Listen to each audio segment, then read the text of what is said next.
Tout le monde connaît les sabres laser, mais peu de gens connaissent leur véritable origine.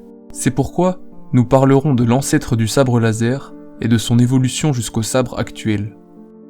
Tout a commencé des milliers d'années avant la bataille de Yavin avec le Proto-Saber. Cette arme ressemblait beaucoup à celle utilisée par les Jedi actuels. Cependant, la technologie spirituelle des cristaux Kyber n'étant pas encore exploitée, ses utilisateurs l'activaient à l'aide d'une batterie accrochée à leur dos ou leur ceinture. La batterie et le câble étaient reliés par un fil en métal lourd très résistant. La lame n'était donc pas du plasma qui, je le rappelle, était créé par les cristaux Kyber. Cette arme n'était pas très pratique à utiliser à cause de la batterie très lourde et le câble qui pouvait s'en mêler. C'est pourquoi les anciens Jedi ont rapidement trouvé l'alternative des cristaux.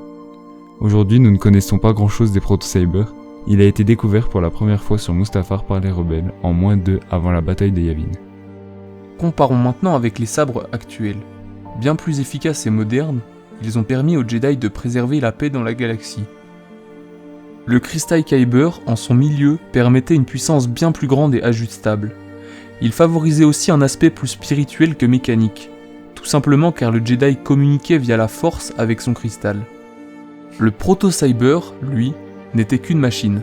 Il existe des modèles de sabre laser différents du classique. Le sabre laser à double lame comme nous avons pu le découvrir avec Dark Maul par exemple, qui fonctionnait également avec un seul cristal, mais dont l'énergie était scindée en 2 parties. Son fonctionnement par contre, était le même qu'un sabre laser classique. Une arme bien plus étrange maintenant, le pic laser. Cette arme était utilisée par les gardes de l'ombre ainsi que Senya Trial. Elle était très longue et dotée d'un côté avec une lame laser rétractable et l'autre une longue lame coupante. Ceux qui utilisaient le pic laser étaient très respectés car il était très difficile à maîtriser. Parfois, le pic laser pouvait être constitué à partir de Beskar, l'acier utilisé pour les armures des Mandaloriens, ce qui faisait de lui une arme très résistante et particulièrement efficace.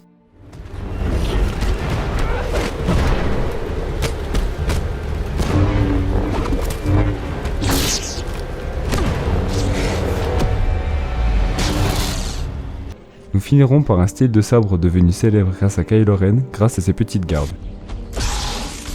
Il faut savoir que pour le cas de Kylo, les gardes servent à évacuer l'énergie accumulée par le cristal pour soulager la lame principale.